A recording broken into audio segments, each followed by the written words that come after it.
Si quelqu'un avait dit à Amara Okeke que son mariage viendrait avec des colocataires bonus qu'elle n'avait pas commandés, elle aurait demandé un remboursement avant de le dire oui. Les 3 premiers mois de son mariage avec Kelechi Okeke étaient doux, paisibles et presque suspectement parfaits. Chaque matin, Kelechi la prenait dans ses bras par derrière dans la cuisine. Ça sent le paradis, disait-il. Amara souriait. C'est parce que ta femme cuisine, ou peut-être parce que ton mari a bien choisi, répondait-il en volant de la viande dans la marmite comme un voleur professionnel. La vie était belle. Trop belle. C'est exactement pour cela que les ennuis se préparaient à frapper, avec des bagages. C'était un jeudi après-midi ensoleillé, quand la paix est morte. Amara arrangeait des fleurs dans le salon lorsqu'elle entendit le portail claquer comme s'il avait une vendetta personnelle. Puis des voix. Des voix fortes, des voix familières, des voix qui portaient de l'autorité sans invitation. Elle sortit, et elles étaient là. 2 femmes, 2 valises, 2 problèmes. Adaeze Okeke, la sœur aînée.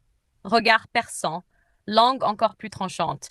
Le genre de femme capable de vous insulter en donnant l'impression de vous faire un compliment empoisonné. Et Ngozi Okeke, la plus jeune. Trop souriante, le genre dangereux. Celle qui dit sans offense, puis offense toute votre lignée. Amara cligna des yeux. 1 fois, 2 fois. Ah, bon après-midi, dit-elle lentement. Adaeze la regarda de la tête aux pieds, comme si elle inspectait un produit susceptible d'être retourné. Donc c'est ça, la femme. Amara força un sourire. Oui, c'est ça, la femme, tomber son sac de manière dramatique. On est venu pour rester. Comme ça. Sans prévenir, sans discussion, sans est-ce que ça va? Juste occupation. Ce soir-là, Kelechi rentra à la maison pour découvrir ce qui ressemblait à une réunion de famille, que personne n'avait planifiée. Il se figea à la porte. Adaeze? Ngozi? Ngozi se précipita pour le serrer dans ses bras. Mon frère, tu nous as manqué. Adaeze hocha la tête comme une reine saluant un sujet. Nous avons décidé de venir aider ta femme. Amara faillit s'étouffer avec l'air. Aider? Aider qui? Aider comment? Aider avec quoi? Parce qu'à en juger par la situation, la seule chose qu'elles étaient venues aider, c'était sa tension artérielle. Le dîner ce soir-là fut le premier signe d'alerte. Amara prépara du riz jollof, du poulet frit et de la salade. Un repas sûr, un repas respecté, un repas qui a déjà détruit des amitiés quand il est mal fait. Elle servit tout le monde avec soin. Kelechi prit une bouchée et sourit. C'est parfait. Adaez prit une bouchée, s'arrêta, regarda la cuillère comme si elle l'avait personnellement offensée. Cerise fait des efforts. Amara cligna des yeux. Des efforts? Ngozi hocha la tête sérieusement. Oui, il fait de son mieux. Silence. Kelechi rit nerveusement. Moi, je trouve ça bon. Adaez soupira. Kelechi, tu as souffert. Amara lâcha sa fourchette. Souffert? Ngozi se pencha en avant. Ne t'inquiète pas, mon frère. Maintenant que nous sommes là, tu vas commencer à manger de la vraie nourriture. Amara sourit. Mais ce n'était plus un sourire doux. C'était le genre de sourire qui dit Dieu travaille encore sur moi. Le lendemain matin, la vraie folie commença. Amara se réveilla tôt, comme d'habitude, pour préparer le petit déjeuner. Mais la cuisine était déjà occupée. Ngozi était là, remuant quelque chose avec agressivité. Adaez était assise comme une superviseure. Amara cligna des yeux. Bonjour. Ngozi ne se retourna pas. Nous nous sommes levés tôt. Tu as besoin de repos. Adaez ajouta. Oui, tu t'es fatigué, à cuisiner comme ça. Amara regarda dans la marmite. Des œufs. Mais les œufs avaient l'air perdus, comme s'ils ne comprenaient pas leur rôle dans la vie. Oh, d'accord, dit Amara lentement. Ngozi sourit. Nous allons prendre soin de notre frère. Notre frère, pas ton mari, pas ta maison. Non, notre frère. Dans l'après-midi, ça s'aggrava. Amara pliait le linge lorsqu'elle entendit des chuchotements. Pas des chuchotements ordinaires, le genre suffisamment fort pour que vous entendiez, mais assez bas pour qu'elle puisse nier. La voix d'Adaez, elle est trop silencieuse. Je ne fais pas confiance aux femmes silencieuses. Peut-être qu'elle ne sait pas parler. Ou peut-être qu'elle ne sait pas être une épouse. Elles rirent toutes les deux. Amara s'arrêta. Ses doigts se resserrèrent sur les vêtements. Mais elle ne dit rien. Parce qu'Amara croyait en quelque chose de dangereux. Elle croyait que le silence maintient la paix. Elle croyait que si elle les ignorait, elle finirait par se lasser. Elle avait tort. Ce soir-là, allongée à côté de Kelechi, elle parla enfin.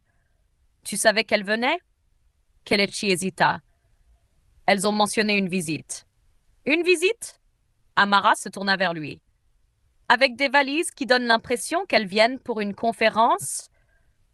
Kelechi soupira. Elles essaient juste d'aider. Amara le regarda, puis elle rit, doucement, brièvement, dangereusement. Aider qui, Kelechi? Parce que je me portais très bien avant que tes sœurs déclarent leur indépendance dans ma maison.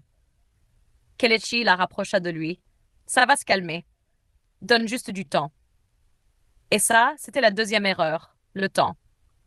Parce que le temps ne répare pas le manque de respect. Il le nourrit. À la fin de la semaine, Amara avait appris 3 choses. 1. Adaez pouvait vous insulter sans cligner des yeux. 2. Ngozi pouvait sourire en vous brûlant émotionnellement. 3. Et son mari était déterminé à rester neutre dans une guerre qui se déroulait dans son propre salon.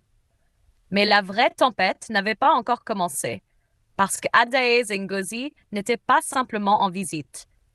Oh non, elles avaient une mission. À la deuxième semaine, Amara réalisa quelque chose d'important. Ce n'était plus une visite, c'était une prise de contrôle. Pas militaire, pas politique, domestique. Et elle, l'épouse légitime, avait été, d'une manière ou d'une autre, rétrogradée au rang de personnel assistant dans sa propre maison. Ça a commencé doucement, puis c'est devenu une production à plein temps. Chaque matin, avant même qu'Amara puisse bien nouer son pagne, Ngozi était déjà dans la cuisine, comme si elle avait signé un contrat avec la cuisinière à gaz. « Ah, Amara, tu es réveillée ?» disait-elle, une fausse surprise dégoulinant de sa voix. « Tu dois te reposer. Le mariage est stressant. » Amara restait là, confuse. Se reposer de quoi? D'exister. Adaez avait pris un rôle différent. Superviseur, critique, juge non payé de tout ce qui concerne Amara. Elle entrait dans la cuisine, goûtait ce qui cuisait, et faisait des annonces comme si elle participait à une émission culinaire à laquelle personne ne s'était inscrit. Trop de sel. Pas assez de piment. Ce ragoût est confus. Une fois, Amara a demandé « Comment un ragoût peut-il être confus ?» Adaez n'a même pas cligné des yeux. Il ne sait pas ce qu'il veut devenir. Kelechi? Ah! Kelechi avait maîtrisé une compétence spéciale, la disparition stratégique. Chaque fois que la tension montait, il se souvenait soudainement de choses importantes. Mon patron m'a appelé. J'ai une réunion. Je dois sortir. Le générateur respire différemment. N'importe quoi. Tout, tout. Sauf affronter la folie. Puis vint la première véritable humiliation. Un dimanche après-midi, Kelechi invita son ami. Amara, s'il te plaît, prépare ton jollof spécial, celui que j'aime. Amara sourit. Enfin, quelque chose de normal, quelque chose à elle. Elle entra dans la cuisine avec une détermination silencieuse. Aujourd'hui, personne ne dira rien. Elle cuisina avec soin, mesura tout, goûta 2 fois, elle murmura même une petite prière au-dessus de la marmite. Dieu, que ce riz fasse taire les ennemis. Mais les ennemis travaillaient déjà à plein régime. Pendant qu'Amara s'éloignait brièvement pour prendre un appel, Ngozi entra dans la cuisine. Elle regarda à gauche, regarda à droite, sourit et ajouta quelque chose. Personne ne vit, sauf Adaez, qui hocha la tête comme une complice fière. Quand Amara revint, rien ne semblait différent. Le riz avait l'air parfait, sentait parfait, tout semblait normal. Jusqu'à, ils commencèrent à manger. Kelechi prit une bouchée, s'arrêta, toussa. Son ami s'étouffa, vraiment s'étouffa. On apporta de l'eau en urgence. Ngozi se leva dramatiquement. Jésus, c'est quoi ça? Adaez laissa tomber sa cuillère comme si elle l'avait trahi. Ce n'est pas de la nourriture, c'est une expérience scientifique. Amara se figea. Qu'est-ce que tu veux dire? Kelechi fronça les sourcils. C'est très salé. Salé? Amara prit une cuillère, goûta, et se mit immédiatement à tousser comme si ses ancêtres l'appelaient. Du sel. Du sel partout. Du sel capable de conserver du poisson pendant 10 ans. Du sel capable de briser des amitiés. Du sel qui n'avait rien à faire dans cette marmite. Son cœur se serra. Je n'ai pas. Adaïs l'interrompit. Tu n'as pas quoi? Goûté ta propre nourriture? Ngozi secoua la tête tristement. C'est ce que nous disons depuis.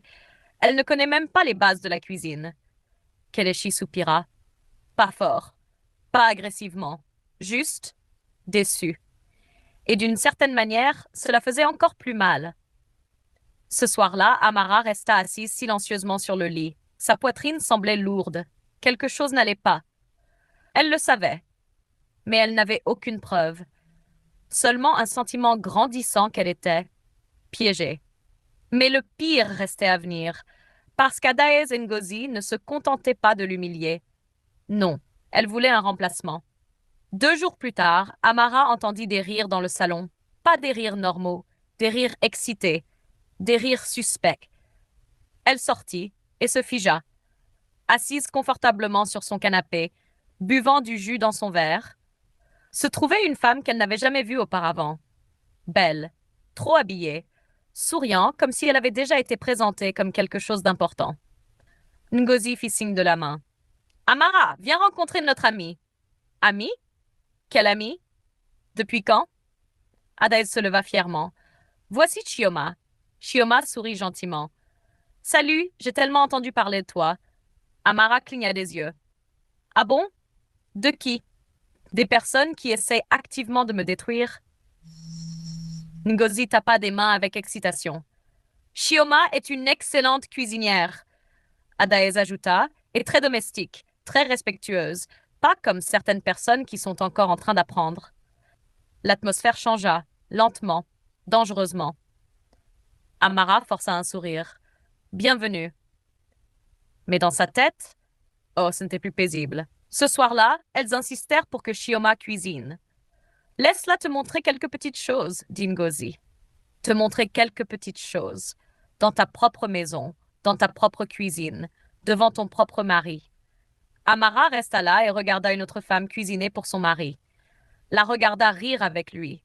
Regarda Adaez et Ngozi la valoriser comme si elle était un produit en lancement. Voilà comment une femme doit être.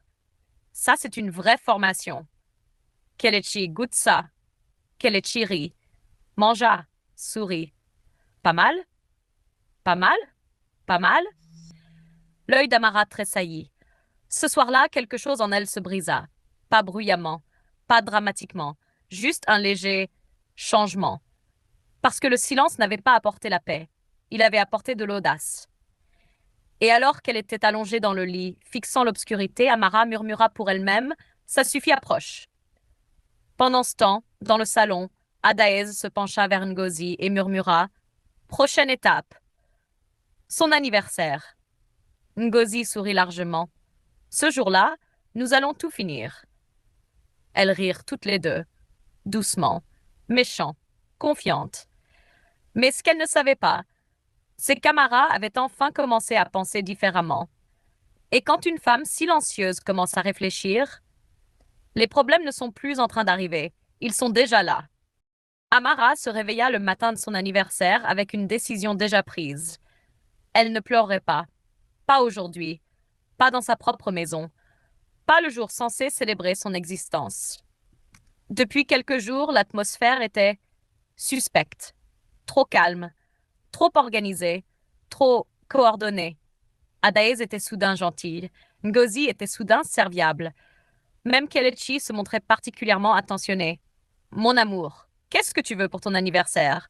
demanda-t-il en la serrant dans ses bras. Amara sourit doucement. « La paix. » Kelechi rit. « Sois sérieuse. Je le suis. » Mais au fond, Amara savait que quelque chose se préparait, parce que les personnes toxiques ne changent pas du jour au lendemain. Elle planifie. Dans l'après-midi, la maison fut décorée. Des ballons, de la nourriture, de la musique, des invités. Cela ressemblait à une véritable fête. Amara faillit se détendre. Peut-être. Juste peut-être. Aujourd'hui sera calme. C'était sa troisième erreur.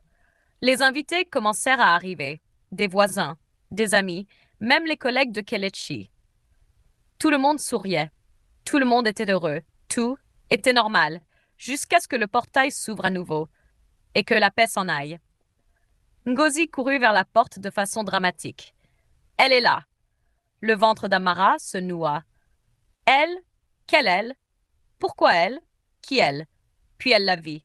Chioma, entrant comme une mariée qui avait manqué son mariage, mais décidée d'y assister quand même. Vêtue d'une robe rouge ajustée, cheveux parfaits, sourire assuré, tenant un gâteau. La pièce devint silencieuse pendant une seconde. Juste une seconde. Mais suffisante. Ngozi applaudit comme une présentatrice de cérémonie. Tout le monde. Voici Chioma. Comme si elle ne l'avait pas déjà présentée comme un échantillon quelques jours plus tôt. Adaez ajouta à voix haute. Elle a insisté pour venir. Elle a dit qu'elle ne pouvait pas manquer ce jour spécial. Amara resta immobile, son visage calme. Trop calme. Le genre de calme qui pousse les gens sages à quitter la pièce. Chioma s'approcha d'elle, souriante, rayonnante, sans gêne. Joyeux anniversaire, Amara. J'ai apporté ce gâteau moi-même. Amara regarda le gâteau, puis elle, puis de nouveau le gâteau. Oh, tu as apporté un gâteau. Devrais-je aussi apporter mon propre remplacement pendant qu'on y est? Kelechi s'avança mal à l'aise. Ah, c'est bien. Bien? Bien? Amara se tourna lentement vers lui. Ce regard à lui seul, si les regards pouvaient gifler, Kelechi serait par terre en train de demander pardon. Mais elle ne dit rien. Pas encore. La fête continua, mais quelque chose avait changé. Les invités pouvaient le sentir. La tension, la guerre silencieuse. Cette énergie de quelque chose va arriver, mais on ne sait pas quoi. Puis vint l'insulte finale. Ngozi prit une cuillère et tapa sur un verre. Attention tout le monde. Ah, l'humiliation publique. Leur sport préféré. Adaez se tenait à côté d'elle, souriant comme une méchante dans un film à petit budget. Nous voulons juste dire quelque chose de petit à propos de notre chère Amara. Amara croisa les bras. Dis-le, que j'entende clairement les bêtises. Ngozi commença. Le mariage n'est pas facile. Être une épouse n'est pas facile. Adaez continua. Et certaines personnes sont encore en train d'apprendre. Quelques rires légers de la part d'invités confus. Ngozi pointa vers Chioma. Mais nous remercions Dieu pour des personnes comme Chioma qui comprennent ce que signifie vraiment prendre soin d'un foyer. Voilà. Ouvert. Public. Du manque de respect. Un invité, tout ça. Un autre fit semblant de regarder son téléphone. Quelqu'un murmura. Ce n'est pas normal. Amara regarda autour de la pièce. Les visages, les murmures, son mari, qui se tenait toujours là comme un spectateur confus dans sa propre vie. Et quelque chose en elle céda enfin. Pas de la colère, pas de la tristesse, quelque chose de plus fort, de la clarté. Elle rit, soudainement, fort, assez tranchant pour couper à travers la pièce. Tout le monde se figea. Amara s'avança lentement, en applaudissant. Oui, discours merveilleux, performance incroyable, on devrait apporter des microphones la prochaine fois pour que toute la rue entende. Silence. Ngozi cligna des yeux. Amara, nous étions juste. Amara leva la main. Non. N'explique pas. J'ai regardé la saison 1 et la saison 2 de ces absurdités. Je comprends le scénario. Quelques invités essayèrent de cacher leur rire. Elle se tourna vers Chioma. Et toi? Mon invité spécial. Elle s'approcha. Souriante. Trop douce. Qu'est-ce que tu fais exactement ici? Chioma bégaya. J'ai été invitée. Amara hocha la tête. Oui, dans ma maison, pour cuisiner pour mon mari, pour assister à mon anniversaire. Dois-je aussi te donner la clé de ma chambre? Complétons le forfait. Un invité s'étouffa avec sa boisson. Adaez s'avança. Surveille ton ton. Amara se tourna vers elle. Le ton? Tu veux parler de ton? Tu cries dans ma maison depuis que tu es entrée comme une propriétaire non payée. Ngozi tenta de calmer la situation. Amara, ne t'humilie pas. Amara rit encore. M'humilier? Oh, J'ai dépassé ce stade quand vous avez transformé ma cuisine en scène de crime et mon mariage en émission de télé-réalité. La pièce était complètement silencieuse maintenant. Amara pointe à la porte. Vous tous, écoutez bien. Sa voix baissa. Calme. Mortel. Cette maison est mon foyer. Pas un centre de formation pour des absurdités. Pas une vitrine pour des épouses de remplacement. Pas un terrain de jeu pour le manque de respect. Elle regarda Adaez. Au début, je suis restée silencieuse. Je pensais que le silence était de la maturité. Puis Ngozi. Mais le silence n'est pas de la maturité. C'est une invitation à la bêtise. Elle s'approcha. Et vous deux avez répondu à l'invitation avec enthousiasme. Quelques personnes ne purent plus retenir leur rire. Amara tapa une fois dans ses mains. C'est maintenant? Réglons cette situation. Elle pointa encore la porte. Toi, toi, et votre traite domestique, exposition de produits. Elle sourit à Chioma. Dehors. Choc. Pur choc. Adaez ricana. Tu ne peux pas nous mettre dehors. Amara s'approcha. Aussi, je peux. Et je vais le faire. Et si vous ne bougez pas maintenant, je vous accompagnerai personnellement avec une énergie que vous n'allez pas apprécier. Ngozi regarda Kelechi. Kelechi, dis quelque chose. Tous les regards se tournèrent vers lui. Le moment, la décision, la ligne. Kelechi ouvrit la bouche, la referma, regarda Amara, regarda ses sœurs, la sueur apparaissant comme s'il passait un examen pour lequel il n'avait pas étudié. Amara hocha lentement la tête. Je comprends. Elle prit une profonde inspiration. Puis parla clairement. Si tu ne dis rien aujourd'hui, ne dis plus jamais rien dans cette maison. Silence, lourd, douloureux, final. Kelechi avala sa salive, puis enfin, ça suffit. Tout le monde se figea, même le ventilateur semblait ralentir. Il s'avança. Ça a été trop loin. Il regarda ses sœurs. Vous ne manquerez pas de respect à ma femme dans sa propre maison. Adaeze rit, incrédule. Ta femme? La voix de Kelechi se durcit. Oui, ma femme. Ngozi secoua la tête. Donc tu l'as choisie, elle, plutôt que nous? Kelechi n'hésita pas. Oui. Boum. Tremblement émotionnel. Amara cligna des yeux. Une seule fois. Parce que même elle ne s'y attendait pas. Pas comme ça. Kelechi pointa à la porte. Vous devez partir, maintenant.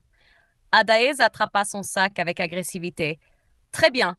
Partons, puisque ta femme t'a ensorcelé. Ngozi suivit en marmonnant.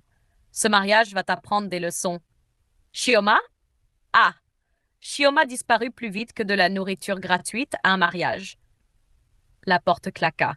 Silence. Puis, un invité commença à applaudir. Un autre suivit. Puis des rires, puis des applaudissements complets. Amara resta là, respirant, le cœur battant. Mais pour la première fois depuis des semaines, elle se sentait légère. Kelechi s'approcha d'elle lentement. Je suis désolée. Amara le regarda, longuement, attentivement, puis dit Tu devrais l'être. Mais quelque part, au fond, quelque chose avait changé. Le respect était revenu dans la maison. Mais la paix? La paix était encore en négociation, parce que quelque part, au loin, une nouvelle tempête se préparait déjà. Après l'incident de l'anniversaire, la maison devint silencieuse. Pas paisible. Pas encore. Juste silencieuse. Comme un endroit qui venait de survivre à une tempête et attendait de voir si le toit allait s'effondrer plus jour, personne ne mentionna Adaeze Ngozi, même pas par erreur. C'était comme si leur nom avait été interdit dans l'atmosphère. Kelechi essaya. Oh, il essaya. Des câlins supplémentaires, des compliments supplémentaires, des mon amour, ça va, supplémentaires. Amara hochait la tête. Ça va, mais son ça va avait des couches, profondes. Le troisième matin, elle se réveilla en se sentant étrange. Son corps semblait différent, lourd, fatigué. Son estomac se retourna comme s'il avait son propre agenda. Elle s'assit lentement. Kelechi remarqua immédiatement. Qu'est-ce qu'il y a? Amara hésita, puis dit doucement, Je pense que je suis peut-être enceinte. Silence. Puis Kelechi se figea, puis cligna des yeux, puis cligna encore, puis cria, Quoi? Amara se boucha les oreilles. Pourquoi tu cries comme si tu avais vu un fantôme? Il l'attrapa. Tu es sérieuse? Tu es sérieuse? J'ai dit je pense. Laisse-moi confirmer avant que tu n'alertes tout le village. Mais Kelechi était déjà en mode célébration. Cet homme souriait comme s'il avait personnellement inventé la grossesse. Plus tard dans la journée, ce fut confirmé. Amara était enceinte. Pendant un bref instant, tout sembla redevenir normal. Kelechi était surprotecteur. Ne porte pas ça. Assieds-toi. Bois de l'eau. Respire doucement. Amara le regarda. Je dois aussi demander la permission pour cligner des yeux? Ils rirent. Et pour la première fois depuis des semaines, c'était à nouveau eux. Mais la paix, comme d'habitude, avait des ennemis. 3 jours plus tard, le portail s'ouvrit. Encore. Amara l'entendit et s'arrêta immédiatement. Ce portait une histoire. Des voix suivirent. Mais cette fois, c'était une seule voix. Plus âgée, plus forte, autoritaire. Le genre qui ne frappe pas avant d'entrer. Mama Okeke était arrivée. Amara ferma brièvement les yeux. Bien sûr. Au moment où elle entra dans le salon, Mama Okeke était déjà assise comme si elle possédait la terre sur laquelle la maison avait été construite. Pagne serré, visage sérieux, aura intimidante. Kelechi se tenait à côté d'elle comme un écolier qui avait oublié ses devoirs. Mama, bienvenue.